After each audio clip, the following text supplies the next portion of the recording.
தமிழ் மக்கள் அனைவருக்கும் வணக்கம் நண்பா. இந்த வீடியோவில் என்ன கவர்மெண்ட் ஜாப் பார்க்க போகிறோன்னு பார்த்தீங்க அப்படின்னா, இன்கம் டேக்ஸ் டிபார்ட்மெண்ட்லேருந்து பார்த்தீங்க அப்படின்னா, அந்த ஆஃபீஸ்லேருந்து ஒரு சூப்பரான அரசு வேலையை வந்து அறிவிச்சிருக்காங்க. அதை பற்றி இந்த வீடியோவில் ஃபுல் டீட்டெயில்ஸாக வந்து நம்ம பார்க்க போகிறோம். இந்த ஜாப்பை பொறுத்த வரைக்கும் அந்த இன்கம் டேக்ஸ் டிபார்ட்மெண்ட் ஆஃபீஸ்லேயே பார்த்தீங்க அப்படின்னா, நிரந்தர உதவியாளருக்கான வேலைப்பும் பார்த்தீங்கன்னா இந்த ஜாப்பில் அவைலபிளாக இருக்குது. ஸோ இந்த ஜாப்போட செலெக்ஷன் ப்ராசஸை பொறுத்த வரைக்கும் எந்தவித தேர்வுமே இல்லாமல் உங்களை செலக்ட் செய்வதாக வந்து அறிவிச்சிருக்காங்க.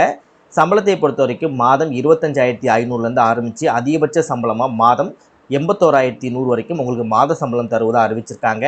எஜுகேஷன் குவாலிஃபிகேஷனை பொறுத்த வரைக்கும் நீங்கள் 10ஆம் வகுப்பு நீங்கள் பாஸ் பண்ணலேருந்து எனி டிகிரி நீங்கள் முடிச்சினாலும் சரி இந்த ஜாப்க்கு எலிஜிபிள். தாராளமாக உங்களுக்கு வந்து அப்ளை பண்ணிக்க முடியும். அண்ட் ஆல் கேட்டகரியில் இருக்கக்கூடிய ஆண்களுக்கும் சரி பெண்களுக்கும் சரி எந்த கேட்டகரியில் இருக்கக்கூடிய எல்லாத்துக்குமே சரி தமிழகத்தில் எங்கே இருந்தாலுமே சரி இந்த ஜாப்புக்கு உங்களுக்கு எந்தவித கட்டணமும் இல்லாமல் இந்த ஜாப்க்கு நீங்கள் அப்ளை பண்ணிக்கலாம். நீங்கள் அப்ளை பண்ணி முடிக்க வேண்டிய கடைசி தேதி 31/7/2026 சாயந்தரம் 5 மணிக்கு முன்னாடி பார்த்தீங்கன்னா நீங்கள் அப்ளை பண்ணி முடிச்சிருக்கணும். அதுவும் நீங்கள் ஆஃப்லைனில் தான் அப்ளை பண்ண போகிறீங்க. அது எப்படி ப்ராப்பராக அப்ளை பண்ணணும் அப்படின்ற விஷயம் இந்த வீடியோக்கு நான் தெளிவாக சொல்லியிருக்கேன். ஸோ எந்தளவுக்கு வீடியோ ஸ்கிப் பண்ணாமல் ஃபுல்லாக பார்த்து இந்த ஜாப்போட ஃபுல் டீட்டெயில்ஸ் தெரிஞ்சுக்கிட்டு ப்ராப்பராக அப்ளை பண்ணுறீங்களோ அந்தளவுக்கு வேலை கிடைப்பதற்கு அதிகமான வாய்ப்புகள் இருக்குது. ஸோ வீடியோ ப்ராப்பராக ஃபாலோ பண்ணுங்கள். ஓகே நண்பா, இதான் பார்த்தீங்கன்னா உங்கள் அஃபிஷியலாக ரிலீஸ் பண்ணியிருக்க நோட்டிஃபிகேஷன். இந்த நோட்டிஃபிகேஷனுக்கு கீழே போனீங்க அப்படின்னா நீங்கள் அப்ளை பண்ணக்கூடிய உங்களுக்கான அப்ளிகேஷனும் பார்த்தீங்கன்னா இதிலே அவைலபிளாக இருக்கும். ஸோ சேம் லிங்க்லேயே பார்த்தீங்க அப்படின்னா உங்களுக்கு நோட்டிஃபிகேஷன் கிடச்சிடும். அதற்கு கீழே நீங்கள் அப்ளை பண்ணக்கூடிய அப்ளிகேஷன் ஃபார்மும் உங்களுக்கு வந்து கிடச்சிடும். நெக்ஸ்ட் இதுதான் பார்த்தீங்கன்னா இந்த ஜாப்க்கு கவர்மெண்ட் சைட்லேருந்து அஃபிஷியலாக ரிலீஸ் பண்ணியிருப்பாங்களே கவர்மெண்டோட அஃபிஷியல் வெப்சைட் இருக்கும் இல்லையா. ஸோ அதுதான் பார்த்தீங்கன்னா இந்த வெப்சைட். இந்த ஜாப் உங்களுக்கு சூட்டபுளாக இருக்குது, நீங்கள் அப்ளை பண்ண தயாராக இருக்கீங்க அப்படின்னா இந்த அஃபிஷியல் வெப்சைட் லிங்க்கு நெக்ஸ்ட்டு நீங்கள் அப்ளை பண்ணக்கூடிய அப்ளிகேஷன் அண்ட் உங்களோட நோட்டிஃபிகேஷன் லிங்க் இது எல்லாமே தனித்தனியாக கீழே டிஸ்கிரிப்ஷனில் வந்து நான் லிங்க் கொடுத்துருக்கேன். ப்ராப்பராக செக் பண்ணி பார்த்து ப்ராப்பராக அப்ளை பண்ணுங்கள். இதே மாதிரி சூப்பரான கவர்மெண்ட் ஜாப் பற்றி நீங்கள் உடனுக்குடனே அப்டேட் தெரிஞ்சுக்கணும். நீங்களும் ஒரு நல்ல கவர்மெண்ட் ஜாப்பில் ஜாயின் பண்ணி நல்ல சேலரி வாங்கணும்.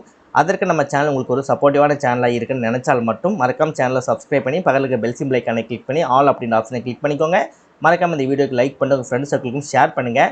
முடிஞ்சளவு வீடியோ ஸ்கிப் பண்ணாமல் ஃபுல்லாக பார்த்து இந்த ஜாப்போட ஃபுல் டீட்டெயில் தெரிஞ்சதுக்கப்புறம் இந்த ஜாப்க்கு அப்ளை பண்ணுங்கள். வாங்க வீடியோக்குள்ளே போய்ட்டு இந்த ஜாப்போட ஃபுல் டீட்டெயில்ஸ் தெளிவாக பார்க்கலாம். ஓகே, நம்ம ஃபஸ்ட்டு என்ன ஜாப் போஸ்டிங் கொடுத்துருக்காங்க, எவ்வளோ வேக்கன்சி, என்ன ஏஜ் லிமிட், எவ்வளோ சேலரி, என்ன எஜுகேஷன் குவாலிஃபிகேஷன் கேட்டிருக்காங்கன்றதை வந்து பார்க்கலாம். ஓவராலாக பார்த்திங்க அப்படின்னா 3 விதமான வேலைவாய்ப்பு வந்து கொடுத்துருக்காங்க. எதற்கு கொடுத்துருக்காங்க அப்படின்னா டேக்ஸ் அசிஸ்டண்ட்டுக்கு வந்து கொடுத்துருக்காங்க. இதோட சேலரி பார்த்தீங்கன்னா 25,500 ஸ்டார்ட் ஆகி 81,100 வரைக்கும் உங்களோட குவாலிஃபிகேஷன் ஏற்ற மாதிரி சேலரி மட்டும் டிஃப்ரெண்ட் ஆகும். இதற்கு வயதை பொறுத்த வரைக்கும் உங்களுக்கு 18 வயதிற்கு குறைவாக இருக்கக்கூடாது, 27 வயதிற்கு அதிகமாக இருக்கக்கூடாதுன்னு இருக்காங்க. ஸோ இந்த ஜாப்புக்கு பொறுத்த வரைக்கும் ஏஜ் ரிலாக்ஸேஷன் வந்து அவங்க மென்ஷன் பண்ணலை. ஏஜ் ரிலாக்ஸேஷன் மென்ஷன் பண்ணியிருந்தாங்க அப்படின்னா அது வந்து ரிலாக்ஸேஷனை பொறுத்து கவர்மெண்ட் ஆஸ் பர் ரூல்ஸ் படி தான் கொடுத்துருக்காங்க. மற்றபடி வந்து ப்ராப்பராக ஏஜ் ரிலாக்ஸேஷன் வந்து கொடுக்கல. ஸோ இந்த வயதுக்குள்ளே இருந்தால் மட்டும்தான் இந்த ஜாப்புக்கு உங்களால் அப்ளை பண்ணிக்க முடியும். இந்த டேக்ஸ் அசிஸ்டண்ட்டை பொறுத்த வரைக்கும் நீங்கள் பேச்சுலர் டிகிரி முடிச்சிருக்கீங்க, அதே நேரத்தில் உங்களுக்கு டைப்பிங் ஸ்பீடும் நல்லா டேட்டா என்ட்ரி டைப்பிங் பண்ணுவாங்க இல்லையா. ஸோ அந்த மாதிரி பண்ண தெரிஞ்சிச்சு அப்படின்னா நீங்கள் தாராளமாக வந்து நீங்கள் அப்ளை பண்ணலாம். நெக்ஸ்ட் ஸ்டீனோகிராஃபர் கிரேட் 2க்கு வந்து கொடுத்துருக்காங்க. இதற்கு சேலரி 25,500 ஸ்டார்ட் ஆகி 81,100 வரைக்கும் உங்களுக்கு மாத சம்பளம் தருவதாக வந்து சொல்லியிருக்காங்க. இதற்கு உங்களுக்கு 18 27 வயதுக்குள்ளே இருக்கணும். இதற்கு வெறும் நீங்கள் 12ஆம் வகுப்பு நீங்கள் பாஸ் பண்ணியிருக்கீங்க, இல்லை 12ஆம் வகுப்புக்கு ஈக்குவலண்டான உங்களுக்கு ஒரு குவாலிஃபிகேஷன் இருக்குது அப்படின்னா அதை வச்சு நீங்கள் தாராளமாக இந்த ஜாப்க்கு வந்து நீங்கள் அப்ளை பண்ணிக்கலாம். ஃபைனலாக மல்டி டாஸ்கிங் ஸ்டாஃப்க்கு வந்து கொடுத்துருக்காங்க. இதற்கு ஸ்டார்டிங் சேலரி 18,000 ஆரம்பித்து 56,900 கிட்டத்தட்ட 57,000 வரைக்கும் உங்களுக்கு மாத சம்பளம் தருவதாக அறிவிச்சிருக்காங்க. இதற்கு 18 வயதுக்குள்ளேருந்து 25 வயதுக்குள்ளே இருக்கணும் அப்படின்னு இருக்காங்க. இதற்கு வெறும் நீங்கள் 10th ஸ்டாண்டர்ட் நீங்கள் பாஸ் பண்ணியிருந்தாலே போதும். அப்படி இல்லாத பட்சத்தில் 10th ஸ்டாண்டர்டுக்கு ஈக்குவலான வேறு எதுவும் குவாலிஃபிகேஷன் உங்கள்கிட்ட இருந்தாலும் சரி இந்த எம்டிஎஸ் ஜாப்க்கு உங்களால் அப்ளை பண்ணிக்க முடியும். நெக்ஸ்ட்டு இன்னும் சில குவாலிஃபிகேஷன் கொடுத்துருக்காங்க. ஸோ ஆல்ரெடி நம்ம சொன்ன விஷயங்கள் தான் வந்து தனித்தனியாக பிரித்து உங்களுக்கு கொடுத்துருப்பாங்க. ஏஜ் லிமிட்டு, ஏஜ் ரிலாக்ஸேஷன் எல்லாமே வந்து இதில் கொடுத்துருப்பாங்க. இன்கேஸ் இதில் ஒரு மேக்ஸிமம் குவாலிஃபிகேஷனை பொறுத்த வரைக்கும் நேஷனாலிட்டி பார்த்திங்க அப்படின்னா நீங்கள் ஒரு இந்தியன் சிட்டிசனாக இருக்கணும், அதாவது இந்தியன் குடியுரிமை பெற்றவராக வந்து இருக்கணும். ஸோ இந்தியன் இருக்கீங்க அப்படின்னாலே போதும் இந்த ஜாப்க்கு வந்து எலிஜிபிள். இன்கேஸ் இங்கே ஸ்போர்ட்ஸ் எலிஜிபிலிட்டி ரிலேட்டடாக சில பேருக்கு இந்த நேஷனல் இன்டர்நேஷனல் ஸ்போர்ட்ஸ் சர்டிஃபிகேட் வச்சுருப்பீங்க இல்லையா. ஸோ அந்த மாதிரி ஸ்போர்ட்ஸ் சர்டிஃபிகேட் இருந்தாலும் சரி உங்களுக்கு என்னென்ன ஸ்போர்ட்ஸ் இதுக்குள்ளே வருது அப்படின்றத பார்த்தீங்கன்னா உங்களுக்கு இந்த நோட்டிஃபிகேஷன்லேயே கொடுத்துருப்பாங்க. ஸோ அதில் நீங்கள் எந்த ஸ்போர்ட்ஸில் எவ்வளோ நீங்கள் வின் பண்ணியிருக்கணும், என்ன மெடல் உங்கள்கிட்ட இருக்கணும் அப்படின்றத உங்களுக்கு வந்து தனித்தனியாக கொடுத்துருப்பாங்க. இன்கேஸ் நீங்கள் இந்த போஸ்ட் கேட்டகரிக்குள்ளே வர்றீங்க அப்படின்ற பட்சத்தில் நீங்கள் யூஸ் பண்ணிக்கலாம். அப்படி இல்லைனா நீங்கள் நார்மலாகவே நீங்கள் அப்ளை பண்ணிக்கலாம். ஸோ என்னென்ன ஸ்போர்ட்ஸ் வந்து இதில் அவைலபிளாக இருக்குது அப்படின்றதையும் பார்த்தீங்கன்னா இந்த இடத்துல கொடுத்துருப்பாங்க. உங்களுக்கு நோட்டிஃபிகேஷன் வந்து கொடுத்துருப்பாங்க. டோட்டலாக 33 விதமான ஸ்போர்ட்ஸ் கேட்டகரி வந்து கொடுத்துருக்காங்க. ஸோ 65 விதமான ஸ்போர்ட்ஸ் கேட்டகரி கொடுத்துருக்காங்க. ஆல்மோஸ்ட் நீங்கள் ஒரு கேமில் இருக்கீங்கனாலே அது எல்லா கேம்ஸும் பார்த்தீங்கன்னா இதுக்குள்ள வந்து அவைலபிளாக இருக்குது. ஸோ நீங்கள் கேம்ஸ் ரிலேட்டடாக நீங்கள் அப்ளை பண்ண போகிறீங்க அப்படின்னா ஸோ உங்களுக்கு எந்த கேமுக்கு வந்து உங்கள்கிட்ட சர்டிஃபிகேட் இருக்குது அப்படின்றத சூஸ் பண்ணிவிட்டு அதுக்கப்புறம் அந்த கேம் ரிலேட்டடாக அப்ளை பண்ணுங்க. அப்படி இல்லைன்னா நீங்கள் நார்மலாகவே இந்த ஜாப்க்கு அப்ளை பண்ணிக்கலாம். ஓகே, உங்களுக்கு டோட்டலாக 33 பேஜஸ் இருக்கும். அதில் நீங்கள் 10th பேஜ் வந்தீங்கன்னா உங்களுக்கான அப்ளிகேஷன் ஃபார்ம் வந்து கிடச்சிடும். அதை ஒரு 2-3 பிரிண்ட் அவுட் எடுத்துகிட்டு போஸ்ட் அப்ளைடு ஃபார் அப்படின்ற இடத்துல இந்த 3 விதமான வேலைவாய்ப்புகளும் கொடுத்துருப்பாங்க. இதில் நீங்கள் எந்த ஜாப்க்கு அப்ளை பண்ண போகிறீங்களோ அந்த ஜாப்க்கு நேராக ஒரு டிக் மார்க் மட்டும் நீங்கள் பண்ணால் போதும். இந்த இடத்துல உங்களோட பாஸ்போர்ட் சைஸ் ஃபோட்டோஸ் வந்து ஒட்டிக்கோங்க. இந்த இடத்துல உங்களோட சிக்னேச்சர் வந்து நீங்கள் போட்டுக்கோங்க. ஸோ உங்கள் டீட்டெயில்ஸ்லாம் எழுதும்போது பார்த்தீங்கன்னா கேபிட்டல் லெட்டர் மட்டும் தான் யூஸ் பண்ணணும் அப்படின்னு இருக்காங்க. ஸோ எல்லா டீட்டெயில்ஸும் கேபிட்டல் லெட்டர் மட்டும் தான் யூஸ் பண்ணணும். அதுவும் பிளாக் கலர் இங்க் பெனில், ஓகேவா, பிளாக் இங்கில் கேபிட்டல் லெட்டர் தான் யூஸ் பண்ணணும். ப்ளூ கலர் பென் யூஸ் பண்ணாதீங்க, பால் பென் யூஸ் பண்ணாதீங்க, இங்க் பென் மட்டும் யூஸ் பண்ணுங்க. ஓகே, நெக்ஸ்ட் உங்களோட ஃபுல் நேம், அப்புறம் ஃபர்ஸ்ட் நேம், மிடில் நேம், உங்கள் லாஸ்ட் நேம் வந்து எழுதிக்கோங்க. உங்களோட ஃபாதரோட நேமு, நீங்கள் மேலா ஃபீமேலா, உங்களோட பெர்மனன்ட் அட்ரஸ் அண்ட் உங்களுக்கு கரஸ்பாண்டிங் அட்ரஸ் வந்து கொடுங்க. சில பேருக்கு பெர்மனன்ட் கரஸ்பாண்டிங் ரெண்டுமே சேம் அட்ரஸாக இருக்கும். அப்படி இருந்துச்சுன்னா 2 அட்ரஸும் சேமாகவே நீங்கள் கொடுத்துக்கலாம்.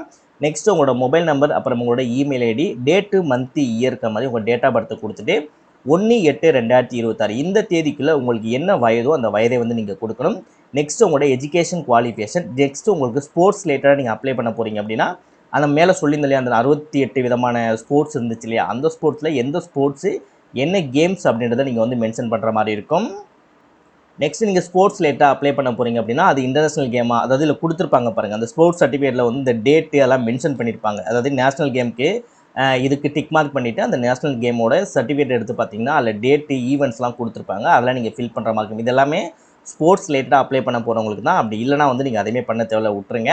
நெக்ஸ்ட் உங்களோட எஜுகேஷன் குவாலிஃபிகேஷன் கேட்பாங்க. நீங்கள் 10th 12th கிராஜுவேஷன் இல்லை என்ன படிச்சிருக்கீங்களோ அதில் நீங்கள் ஒரு டிக் மார்க் மட்டும் பண்ணிவிட்டு அந்த காலேஜ் இல்லை ஸ்கூலோட நேம் வந்து எழுதுகிற மாதிரி இருக்கும்.